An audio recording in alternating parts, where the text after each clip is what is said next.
Nos acompaña Ricardo Antequera, presidente de Profranquicias, nuevo presidente, Ricardo, de Profranquicias. Y bien vale la pena, ¿no? Siempre estamos haciendo seguimiento a lo que es el tema de los diversos sectores, además de la economía privada del país.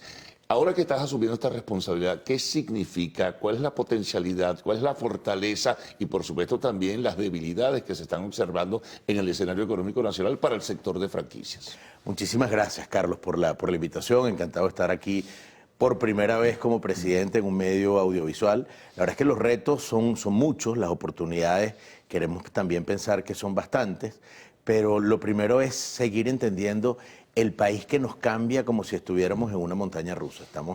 Pasamos por un momento en el 2022, parte del 2021, con muchísimo optimismo, donde hubo todos los afiliados, o la gran mayoría de los afiliados, nos reportaron la apertura de nuevas tiendas o la reapertura de puntos que estaban cerrados, mientras que ahora en este cierre del primer cuatrimestre vemos con preocupación como también nos reportan el cierre de algunos de esos puntos y sobre todo la revisión de la situación de las franquicias viendo a Venezuela como un todo. Como hablaremos seguramente más adelante, uno de los temas que más nos preocupa es el tema de la situación en las regiones respecto a lo que es la realidad en Caracas. Sí, no, definitivamente hay una paradoja, hay un contraste. En Caracas todavía se aprecian y se notan emprendimientos.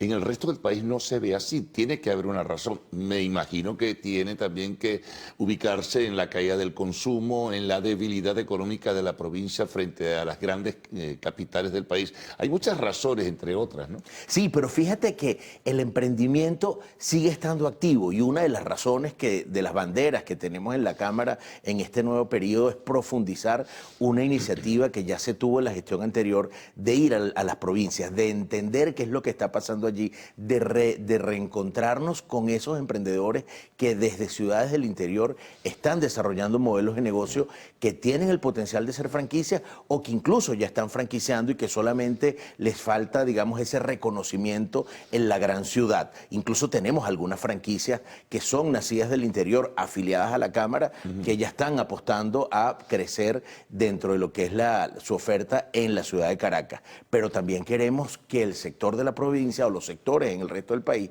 conozcan esa oferta de una cantidad de empresarios que tienen años en algunos casos, otros son más jóvenes, en este tema del emprendimiento y de presentar un modelo de negocios competitivo y sobre todo además asociativo. La franquicia tiene esa gran virtud que te permite compartir el dolor de cabeza entre varios. Sin embargo, la dinámica es muy ondulante, Ricardo.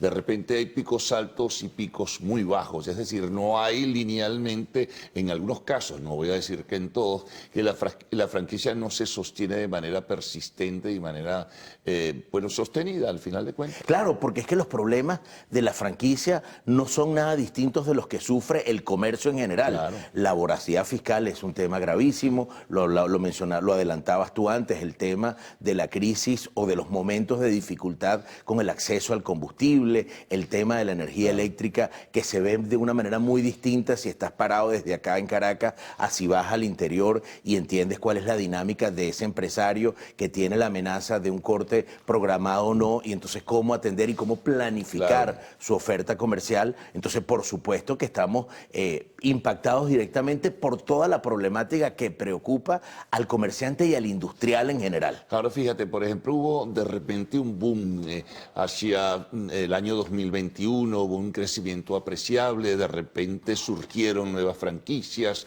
luego entramos al año 2022 en el primer trimestre, viene aquel fuetazo del impuesto general a las transacciones financieras, una declinación mayor hacia el mes de agosto, luego hacia el mes de diciembre y asumimos el año 2023, ese cuatrimestre que tú citabas, con una debilidad tremenda. Bueno, sí, hay ciertos movimientos que comienzan a observarse, pero no son decisivos ni determinantes ahora.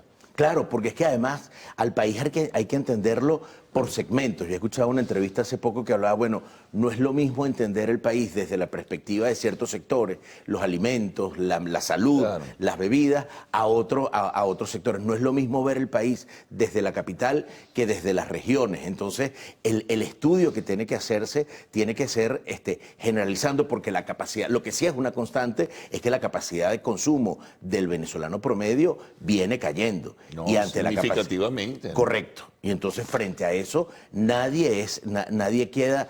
Es difícil que alguien quede bien parado cuando tu cliente natural está siendo afectado. Ni siquiera esas modificaciones o esta elevación coyuntural o circunstancial, bueno, del bono de alimentación, no se estatique, todo el llamado bono de guerra económica, eso dio cierto empuje y ejerció incluso alguna presión en el mercado cambiario, pero ya como que estabilizó y sabes que no es mucho lo que puedes hacer con lo que te han dado de aumento, te han sumado a tu canasta. Pues. Porque además lo que hace falta, y creo que es una de las cosas por las que abogamos todos los sectores que estamos vinculados en el mundo de las empresas y los negocios, es que necesitamos un marco regulatorio, un marco institucional que permita planificar y proyectar. Tú necesitas incentivar el tema del crédito, el acceso al crédito. Eso es fundamental. Los incentivos, los beneficios al empresario para que visualice que a 6, a 18 o 24 meses puede proyectar, puede hacer un plan de negocios. Hoy en día nuestros planes de negocios son cómo llegamos a mañana, cómo llegamos a la próxima quincena. O cómo te mantienes. O cómo nos cierras un punto. Sí, eso es importante. Ahora, sin embargo, el tema con franquicias o el tema con el llamado emprendimiento es muy particular, porque la gente sigue confiando. De alguna manera, allí también hay un buen refugio en ese sentido, hay esperanza por lo menos. Bueno, el sector de franquicias es un portador de buenas noticias normalmente, por eso, porque siempre que abra una nueva operación en una ciudad o en un centro comercial, en un estado, es sinónimo de alegría porque se trata de un mensaje claro de confianza en la operación, de confianza en el país. Entonces, viéndolo desde la perspectiva nacional o extranjera, bienvenidas, por supuesto, las ofertas de franquicias extranjeras. Algunas han regresado, que cerraron operaciones en su momento, han regresado de una manera más tímida, más modesta, más limitada, acotado también a lo que es la nueva realidad del tamaño de la economía que nos reportan, pero también hay una cantidad interesante, como te decía al principio, de negocios que empezaron, porque el franquiciante por definición es un emprendedor, nace como un pequeño modelo de negocio que después va recibiendo una aceptación positiva en el mercado, va estandarizando procesos, va invirtiendo en tecnología, en apoyo financiero y en planificación legal y presenta luego una oferta al mercado de invitar a un inversionista que en vez de desarrollar un negocio propio, compre o se haga parte de ese ecosistema de productividad. Bueno, vamos a hacer una pausa, Ricardo. Vamos a regresar enseguida. Conversamos con Ricardo Antequera, presidente de Profranquicias.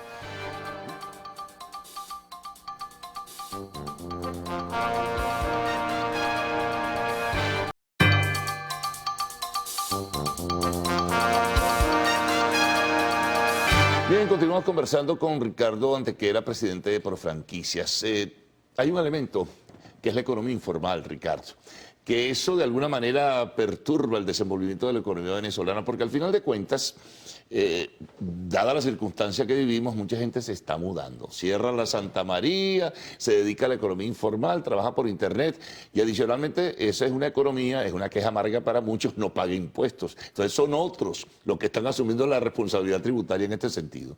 Bueno, es que a veces pareciera que ser formal es mal negocio. Creo que una de las reflexiones con las cuales queremos trabajar y acercarnos a las autoridades, al Poder Ejecutivo, es incentivar que necesitamos reinstitucionalizar el sector de negocios a partir de una relación ganar-ganar con el sector público. Es terrible el que uno vea además incluso una generación de jóvenes que están incursionando en los negocios, que están entrando directamente en el negro, como decías tú antes, que están entrando desde la perspectiva del sector informal porque sienten que no hay incentivos, que no hay estímulos para hacerlo desde la perspectiva formal. Entonces, igual que le afecta a un comercio, igual que le afecta a la industria, por ejemplo, el tema del ingreso no controlado de mercancías a través de los puertos, que es otra preocupación, por supuesto que nos preocupa muchísimo que no haya una real comprensión de lo que es el desorden tributario y la altísima presión tributaria que hay sobre el comercio formal y estamos generando una desviación de los negocios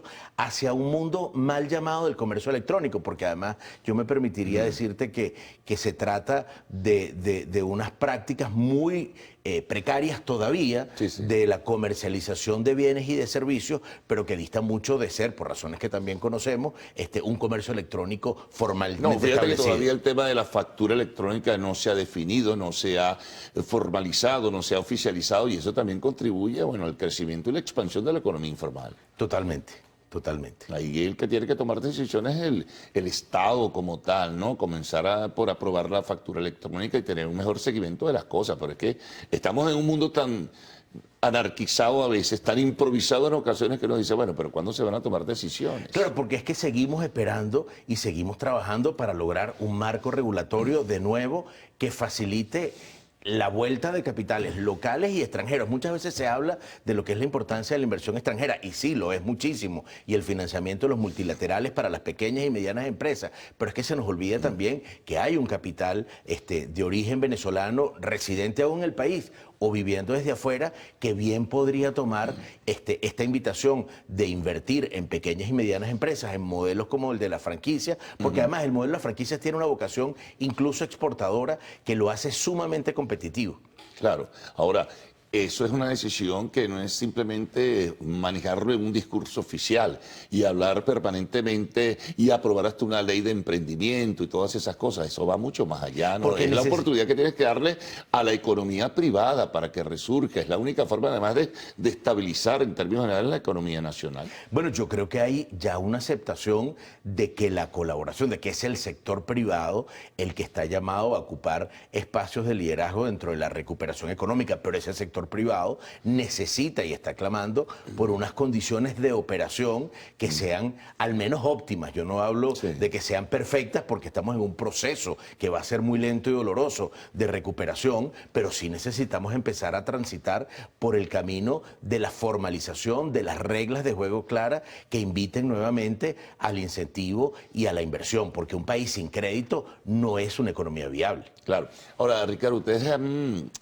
formalizado algunos acuerdos, por ejemplo, con el IESA, ¿no? Con Carlos, el anterior presidente, lo conversamos en una oportunidad. ¿Cómo va ese acuerdo para, digamos, la formación precisamente de la gente que esté interesada en involucrarse en el sector de franquicias? Mira, fíjate, esa es una de las cosas que más nos entusiasma de hacer vida dentro de este sector. La Cámara ha sido pionera y fue una de las primeras instituciones que a nivel latinoamericano organizó un programa de capacitación en materia de franquicias. Es un diplomado con toda la rigurosidad académica que ya viene en su 9ª edición, que lo empezamos con la Universidad Simón Bolívar, luego con la Universidad Metropolitana, y ahora estamos muy contentos de estar celebrando la primera edición junto con el IESA. Estamos ya arrancando el segundo módulo este próximo 20 de junio. La invitación es para que visiten nuestras redes, visiten la información que está desplegada en la página web de Profranquicias y del IESA, porque tenemos un programa muy ambicioso con un contenido que ayuda al pequeño y mediano empresario, que ayuda al emprendedor, aquel que está curioso en cómo evolucionar y cómo crecer, cómo organizarse mejor. Entonces tenemos módulos con contenido en materia financiera, en materia de publicidad y mercadeo, en materia legal también, para robustecer a esa comunidad de emprendedores venezolanos. ¿Quiénes son los responsables de las diferentes cátedras allí? Bueno, entre otros yo. Tú eres uno. ¿Tú estás en cuál área? ¿El área jurídica?